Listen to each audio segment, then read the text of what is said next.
What do you make of the Kamala Bret Baier interview? Yeah, so I'm glad you asked because I have a slightly contrarian take. I don't think it was quite as bad as the media portrayed it, and even as I portrayed it on the front page of Breitbart.com. If anyone's paying close attention, I was pretty brutal.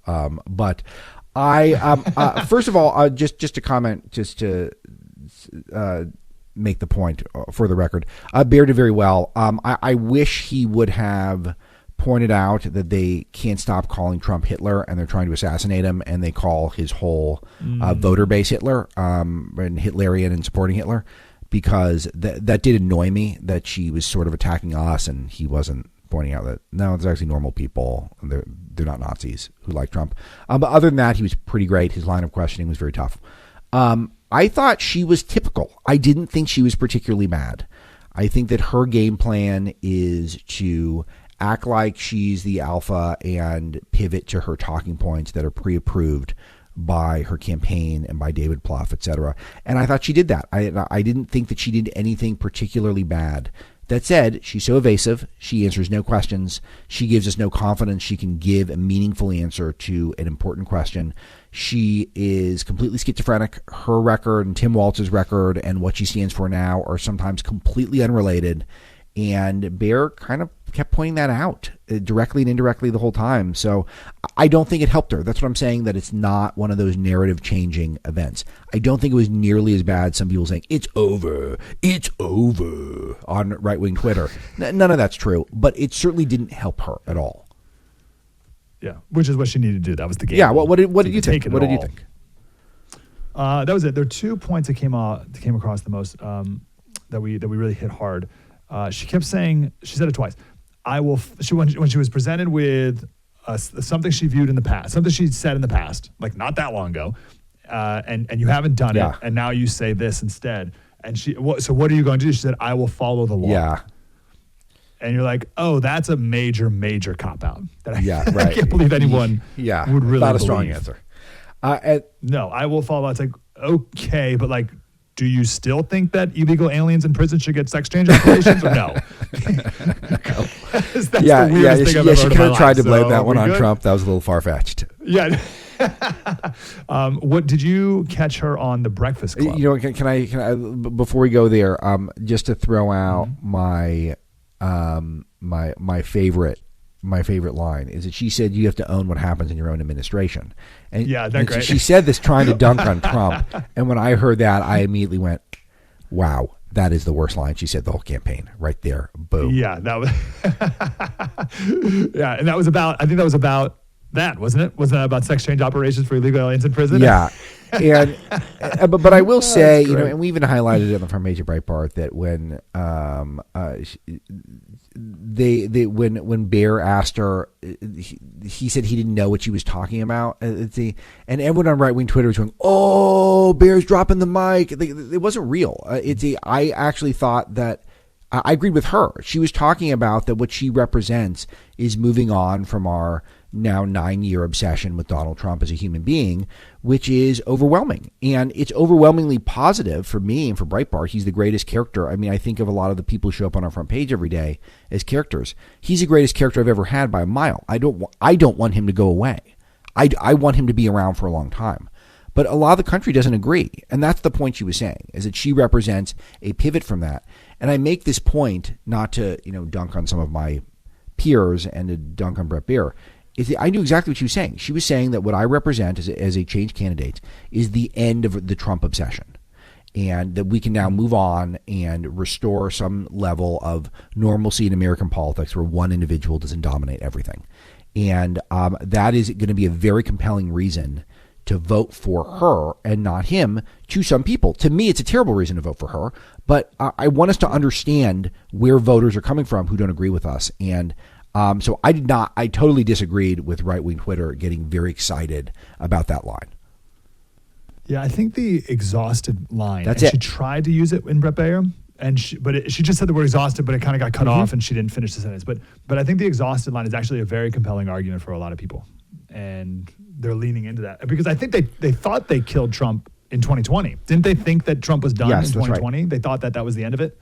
and now he's come back from the dead like a phoenix to rise again and rule over. Which leads me to something I wanted to end the show with, but we'll get your preliminary thoughts. I don't know if you saw the Mark Halperin on. Yeah, Twitter, I watched every second of it. And the last, it was, what's up with Halperin becoming like in the last 2 weeks like the go-to guy? He's the go-to guy. Have you always I've thought this. I've always thought he was very bright, and it took me a long time to get there because he was at NBC and he was surrounded by idiots, just true charlatans, fakes.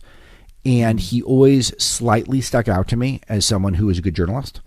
But, you know, he was in this bubble, this ecosystem where he's having to go to the cocktail party circuit. Well, he was the smartest guy in a group of yeah, exactly. So what did that mean? Like, advice. how impressed was I supposed to be? And I think he was canceled for some like sex harassment stuff, and he even kind of admitted that some of it was legit, which is a bad look. But I had heard him do some interviews when he was trying to rehab his image, and I was incredibly impressed relative to the journalism class. Not to say he's one of us, and not to say he agrees with us on most stuff, but I found him to be incredibly compelling and bright and honest, and well-sourced. And then when he predicted the exact, not that Biden was going to drop out, a lot of people was, look, I was out here, I was banging this drum, he was going to stay in, but it would have been easy to go out on a limb and say, oh, he's dropping out. He said the exact date and time he's going to drop out.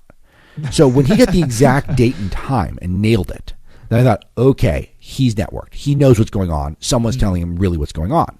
So that makes you pay attention, because the second he predicted the exact date and time, when everyone had told me they know he's dropping out, they know Gavin Newsom is going to be the nominee, they know that X, Y, or Z is going to happen, he's the only one who actually knew. Yeah. So everything he says for the rest of the election, I'm listening.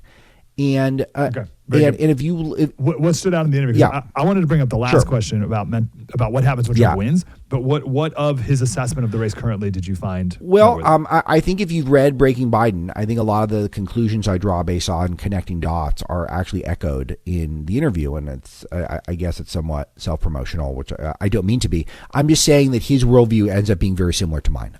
He says Joe Biden really is running the country, and he's put the machinery in place so that he can do it. He said that Joe Biden really did want to stay in, and he got pushed out by a coup led by Nancy Pelosi and backed up by Barack Obama. A lot of this stuff is all stuff that I, as a non-insider, it really added up to me, which I think lends credibility to his sourcing, because I feel like from a super conscientious focus observer, as I am, to Lee Breitbart, the things that I was assuming were happening, he backs up almost all of them, and he adds a lot more specific detail as an insider. So it's a fascinating interview. It is the top interview that Tucker's done recently that I've enjoyed. So I recommend people go find that and seek it out. Very good. We're going to play a clip from the last part of it where Tucker says, what is the country going to do when Trump wins? And he said it's going to be the biggest mental health crisis that we've ever seen in America. I think that really undersells it. I don't want to say I'm worried. That's not the right you word. should be. Concerned. I don't know. I am too. Like waiting for what happens after, because there's no scenario where they welcome Donald Trump / Hitler back into the Oval Office happily, or anything remotely close to it. Like, I don't know what's going to happen on November 6th to 20th. I don't know. And all I can say is like prepare, but like I don't even know how to prepare for what we're going to see coming forward. But I know it's not going to happen. Yeah, the preparation is certainly to move out of blue areas, which I hate to say it, because I actually do want us as a project to try to reclaim our cities, and not cede them entirely to the left. I think that would be a good thing for this country. Yeah, I'm scared. Because I feel like, if you live in a purple or a red area, I think you'll be fine. But if you don't, I mean, you might really. He was warning about people fighting at kids' birthday parties and stuff. That really did happen when Trump won the last time. And I would like to think that he already won. People have to acknowledge Kamala's a terrible candidate, a worse candidate than Biden in 2020, and a significantly worse candidate than Hillary in 2016. That it's possible that a guy who'd already won and is running against a terrible candidate might win again. I mean, they have to acknowledge that, but they don't, because they're so bubbled. They listen to too much MSNBC, And I think there really is a chance that the person who they regard as the worst person in the world, who tried to have an insurrection, which of course he didn't, but tried to have an insurrection, overthrow the government in the election, that he could possibly be elected again, they're going to lose their minds in certain areas.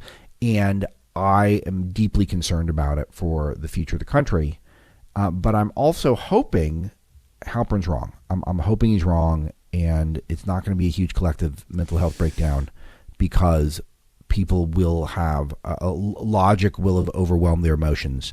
But I think that's really wishful thinking, and we all need to be on guard to have to fight some real personal battles with people in our lives who just don't get it, who just don't get what's happening.